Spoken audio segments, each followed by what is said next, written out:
Hello. Welcome in. Do you need help finding anything today? Sure, of course, I can help. Okay. Well, go ahead and explain, and I will see if I can help you with what you're talking about. Printmaking. Okay.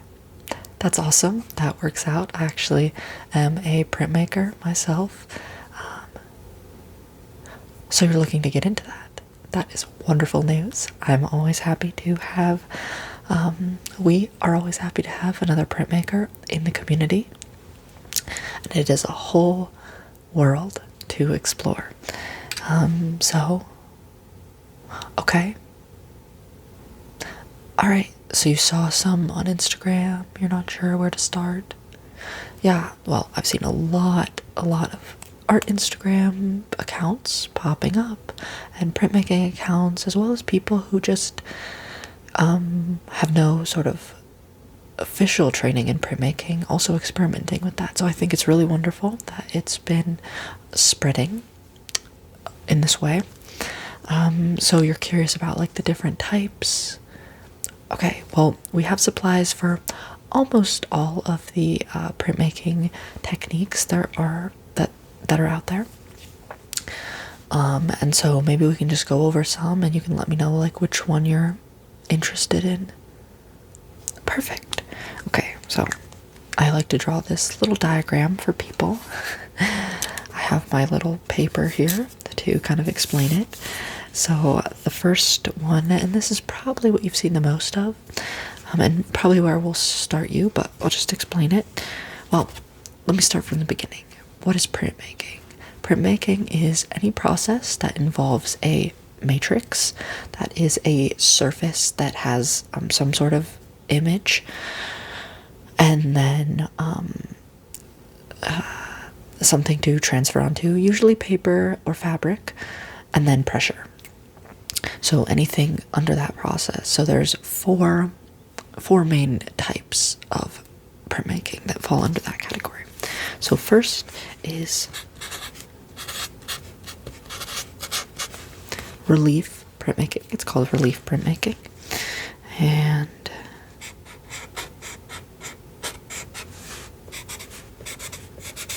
okay, so this would be our matrix, and the ink,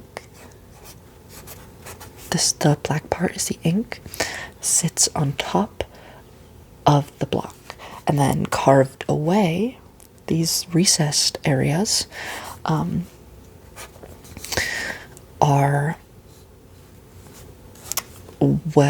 don't show up so on the paper, so the image is on top of the block, so that's relief. So under that would be generally linoleum prints, which are also called lino cuts, again probably what you've seen, and then woodcuts would be the general ones that fall under that you might see. And there are some other, such as photopolymer plates and things like that, but these are the ones that, yeah, and I can show you some of these today, going over that. So I will show you an example if you'd like, but the next one would be, the next category is called intaglio, and it's spelled like intaglio because it's Italian, and I don't know what's going on over there, but it's pronounced intaglio. And in this case, our ink sits inside the recessed areas. So basically, in this process, the plate will have these areas carved out, etched, basically. One process, etching. And then the plate is usually wiped off completely so that ink only sits in these areas and the plate is perfectly clean.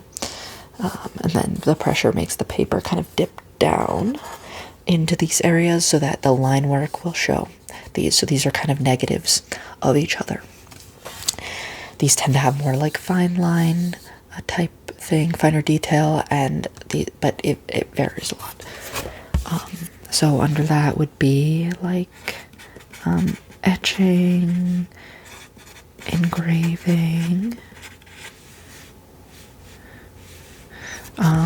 etchings, engravings. So etching uses a type of corrosive acid to make the lines. Engravings, you're directly carving into your plate. So you could use copper, zinc plates. What we supply is copper, mostly copper, yeah. So these all fall under intaglio. And then we have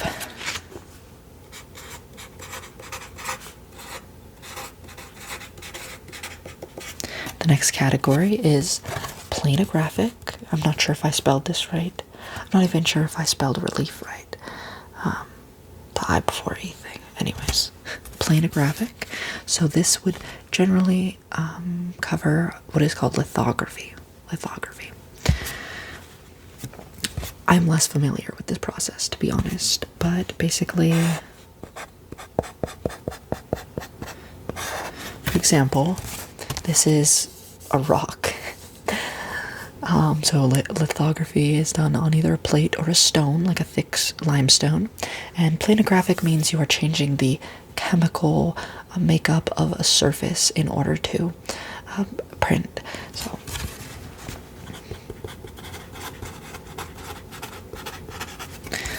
lithography, and the simplest explanation, it's a very complicated process that I don't even understand myself, but oil and water don't mix. So there is water and oil ink on the surface.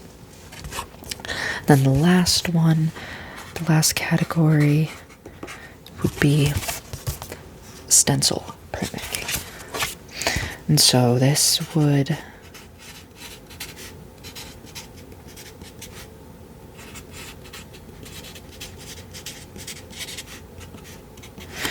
largely cover screen print, also known as serigraphy.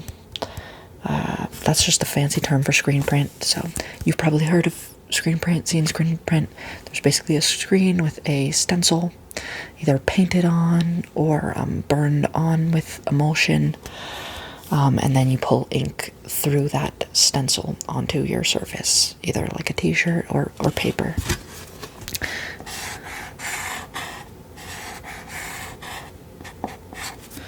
So you'll have a screen like with an image, and the ink will pass through the open parts of the stencil. So these are your main types. Now, besides planographic, besides lithography, our store carries supplies for any of these, the other three. We have screens and emulsion and screen print ink and other things you might need for that. We have copper plates and etching ink, and then we have a lot of things for relief. So, anyways, I kind of just talked your ear off. Does that kind of help you decide which one you wanted to start? Yeah, I think that's the best place to start, to be honest. Yeah, relief. So I like to describe it to people who don't have a visual for it as a big stamp. It's like a big stamp. I mean, it could be a small stamp, actually. To give you an example,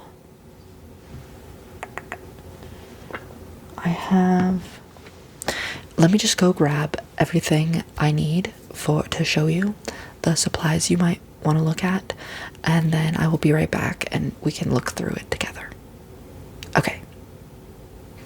Okay, so I am back, and I brought a bunch of stuff that you might want to show you. So let me see. Okay, so the first I want to show you is linoleum. So this is a little sample block I have. So this one's already carved and already inked. So this is what the block looks like. And then I also brought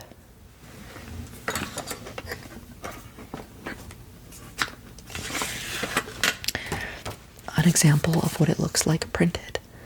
Okay, so you'll have the block, roll it up with ink, and I'll show you what you'll use for that. The paper will go on top, pressure is applied, and then you will have your image printed onto paper. So this is your sample lino block, and if you want, you can go ahead and touch that. See, it's the ink is not dry, as you can see, but so just be careful. Okay. And so then we do have linoleum. We have a lot of sizes, although you can easily cut it down to whatever size or dimension you need. Like, for example, this one is cut directly to shape just using a blade. We have tiny little pieces of linoleum, which might be good to start with something small. And then we also have, sorry, I have kind of like a big pile here. Let me just kind of dig through this pile. I just stacked everything up to bring it here to you.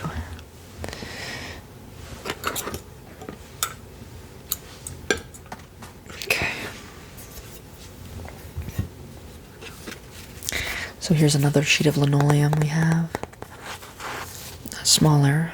I'm not sure what size this one is. Generally we have them in standard sizes. So like this one is 9 by 12. This is speedball linoleum. And it's 9 by 12, which means that you'll have a 1-inch border on standard 11 by 14 by 11 paper. So we have that. And then this is actually our largest size that we have cut here in the store. We can cut larger sizes, but that is custom. So there's a bit of an extra cost associated with that. So this is this is 12 by 12 linoleum. Okay. So yeah, those are the sizes we have of that. Very easy to carve. Just saying. So I do recommend linoleum as the first one that people try in terms of printmaking. And then the other thing is we do have these like little rubber blocks, and you might have seen those in your typical craft store or on Instagram, and those work perfectly fine. They're very easy to carve. The only thing I would say is that because they're squishier, they won't withstand the pressure of the press, and they won't really hold small detail like a harder matrix would. Speaking of other matrices, wood cuts. So we have also a lot of different sizes of wood. So this is the wood we carry. This is Shina plywood. It's a type of Japanese plywood. We also carry mulberry and other, I think those are actually the only two we carry. Those are the kind of the best plywoods in terms of soft, hard balance. Soft enough to carve and hard enough to hold that detail. So we have these big ones, but we also have a lot of little ones, and you can get these in a pack because we get these ones from cutting down we get our plywood in large sheets. So we have these little ones, and then I also brought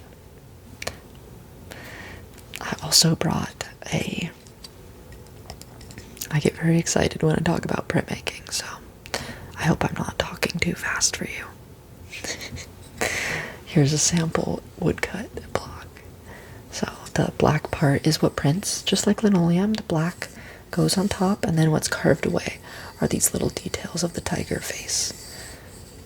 Yeah, this one is dry, maybe. Yeah, this one's dry, so if you want to touch that one. Yeah. So what I'd say about wood is it's very similar to linoleum. It's relief. The only thing, and what's good about it is you can get wood grain texture for a more natural look. If you want to incorporate the wood texture into your artwork, the only thing that's different is that wood has a grain to it. So when you carve with the grain, it's smoother. When you carve against the grain, it can splinter. So when you're going for something that has a lot of like delicate curves to it, or you want a more graphic look, I would recommend going with linoleum. Yeah. So that might be better to try for your first try, but they are very similar in that sense. So that is wood. I showed you the wood blocks for starting relief. And then I did bring for you, just to show as an example, a copper plate. So this is a copper plate. This is one of the first ones I've ever done, so it's not that good. I've done better ones since. As you can see, the copper is very smooth, besides these very faint incised lines that will hold the ink. So this image produces very thin, delicate lines. So that is a copper plate. The other thing that is tricky about starting off with an intaglio process, such as copper etching, is that it requires more pressure because the paper has to get into those lines. So it's easier to do when you have access to a press, like a printing press. Do you have access to a printing press? You don't. Okay, that is most people, unless you are going to university or have a community print shop, which some towns have a community print shop, so you might want to look into that. But for most of us who don't have a press, you're going to be using a hand printing method, and that is much harder to do with an intaglio process. So I think sticking to relief, let's go from there. So that is most of what we have anyway. Now, what do you carve with? This is a tool. This is a tool called a gouge.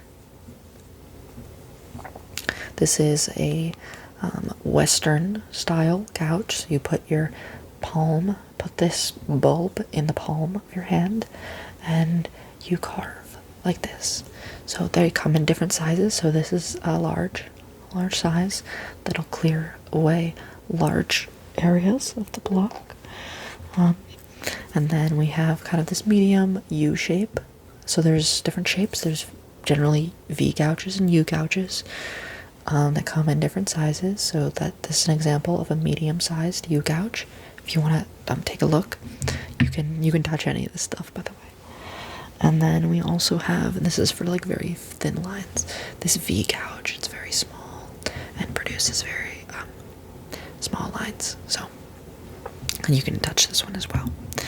So those are very nice tools. We do have, I didn't grab it, but I can, the kind of speedball beginner set. They're still perfectly fine and work very well.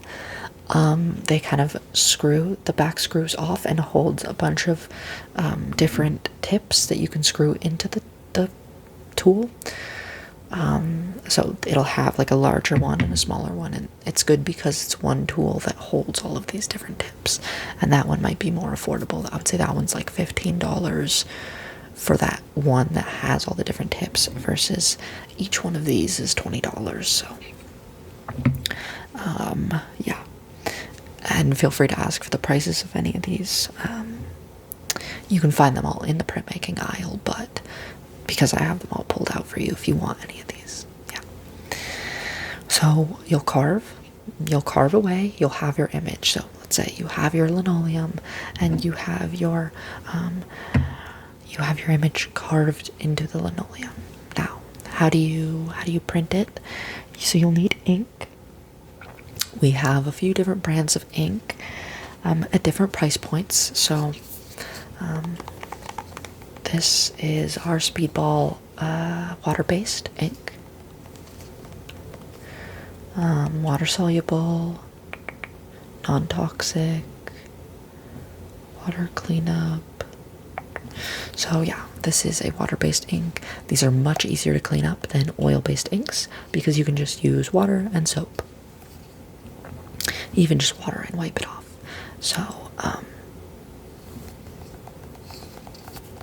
this one's very, very nice and easy to work with. Then we have, so that's at our lower price point. It works okay. I want to say it didn't give very even inking. I'd have to do some more experimenting. I'm certainly biased to this next one I'm going to show you, which is, and this one's open, so you would get an unopened one. Gamblin brand Relief ink. So you want to make sure you get Relief ink. Etching ink is a different consistency, as well as screen print ink. You can't use screen print ink for this type of printing process. They have different viscosity. This is black. We have it in, actually it's right behind me, we have all these different colors. Actually, and once you have the primaries in black and white, you can mix any color, but we do have other colors, burnt sienna, and different shades, different hues within the, so we have a cool blue and warm blue, etc. But these are my favorites. These are ones I use. So Portland black, there's carbon black, titanium white. So yeah, that's the ink I would recommend. So with the Speedball, this comes in this tube, and you can just squeeze it out like paint. It's very similar to paint, and it already has that paint-like texture. Whereas the Gamblin ink is going to be kind of more like a frosting texture, so it's a little bit harder.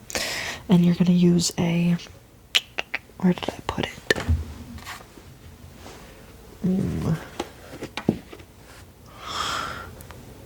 I'm not sure that I brought it with me, an ink knife. So similar to a paint knife, palette knife. Let me think, like those putty knives. Have you seen those? Like for it's called a putty knife. I'm not really sure what it does outside of printmaking ink, but that's what I use.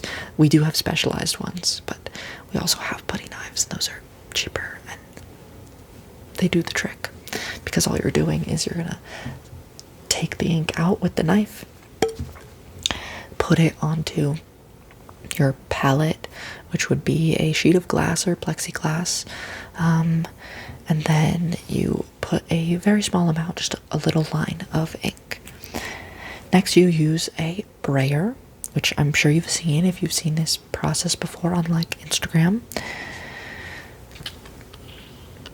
A roller, the proper term is a brayer, but this roller, ink roller. So we have a couple sizes. I grabbed these two because this is probably what you want to start with. There's really huge ones. They get up to, I mean, they can be like this big, they can be bigger, but I'd say generally this is the standard size that most people use for most stuff. And then I also brought this one because when you're working with something really small, such as like this linoleum, rolling it up with a smaller one is much easier and nicer. So I did. I do have this smaller size at home for like smaller blocks I'm working on. So yeah, those are the brayers, and then so you will need one of these, no matter which ink you decide to go with. Okay, perfect. So is all that making sense so far? I know I'm kind of giving you a lot of information. Yeah, I think that's a great place to start. Good question. So you can use most types of paper. They're just going to give you different outcomes, basically. So I brought two types of paper that would be good to start with. Now this is just a very simple, easy starter pad of paper designated for printmaking paper, acid-free, medium surface for relief printing and practicing techniques. So these are 11 by 14 standard size piece of paper. That's 30 sheets. They're kind of like a medium weight, as it says, so they're going to hold up, soaking in water if you end up soaking your paper, and obviously withstand the pressure of the press.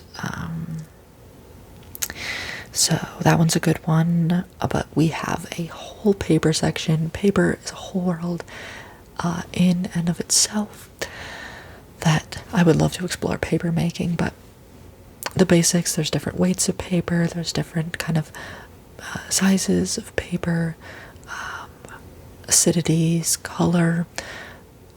I am not a paper expert, to be honest, but in our paper aisle we have papers of all different, some that are super thin, fragile, and transparent, to ones that are almost like cardstock heavy weight. So if you want to get specific with paper, there are some nicer papers such as Arches, BFK, really good printmaking papers that some of that I'm familiar with.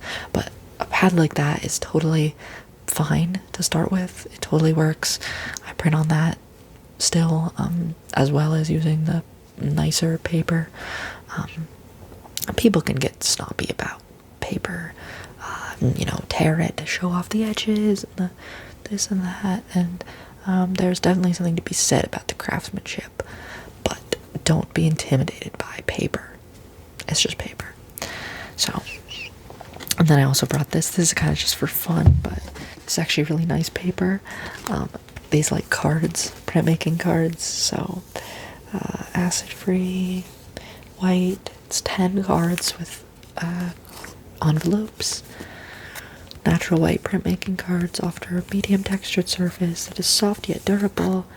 Heavyweight acid-free paper. Cellulose wood fiber, so wood fiber. So there's cotton rag paper, like different tree paper.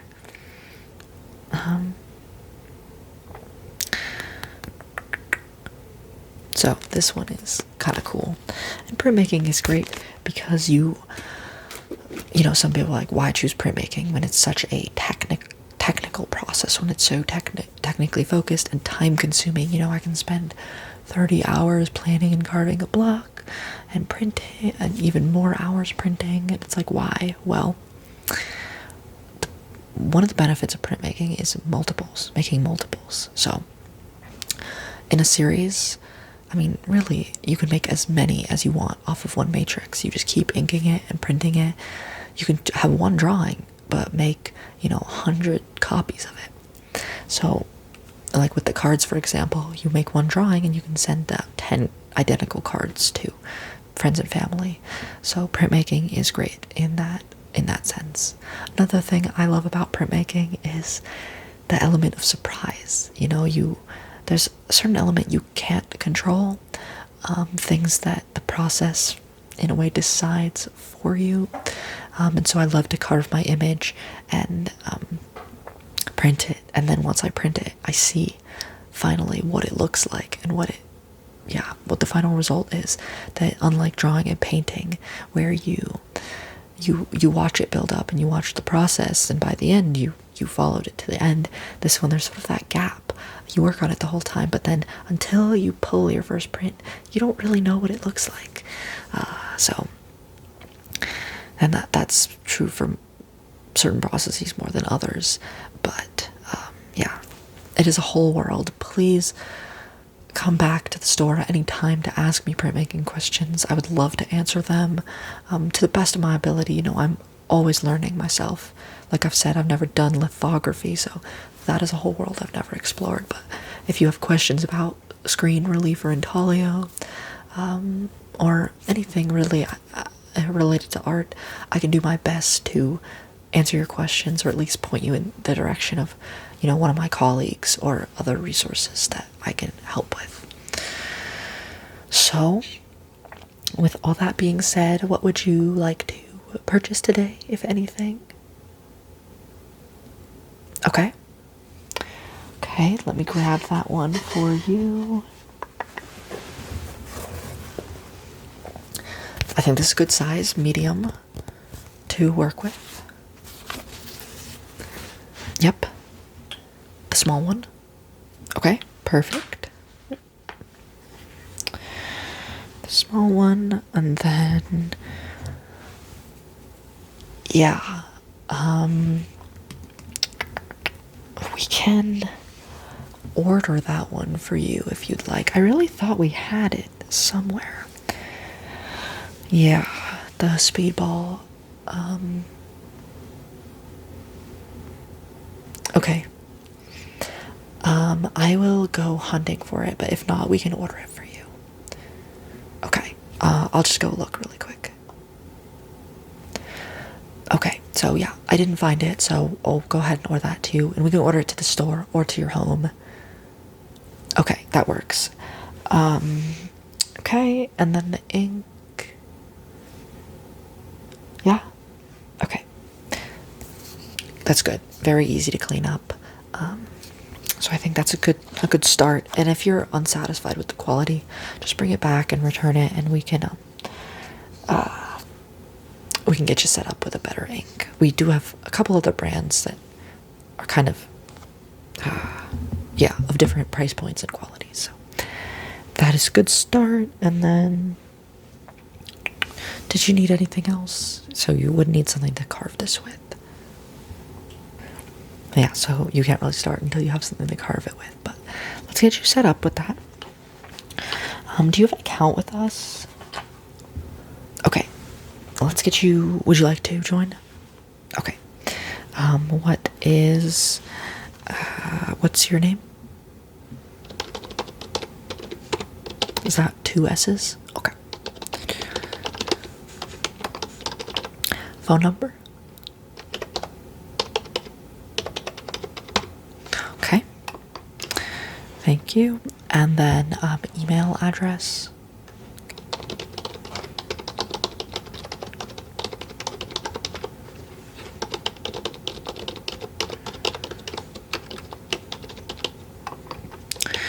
Okay, perfect. And what is your mailing address if you want that on file for us to ship it to you? Okay, yes, that works. So, yeah, why don't we do that then? So I will give you a call with that number you gave me. I'll hold these items for you. And then I will go ahead and order the speedball gouge tool for you. That way, once it arrives, I will give you a call and you can come pick up your items. Yeah. Thank you for stopping in. I'm really glad you're interested in printmaking. It's a beautiful thing. It's a beautiful art, so I'm very happy to share that with you. What I would recommend is probably take a week for this to get here. Brainstorm your idea, draw it up, and then when you come back, I can show you how to transfer that image onto the linoleum surface. So you can, once you have your supplies, you can get right to it with your drawing. Yeah, I'm very happy to help. All right, awesome. Well, was there anything else you needed today? Anything else I can get you? Okay, well, have a great day. Happy art making. Yeah, bye.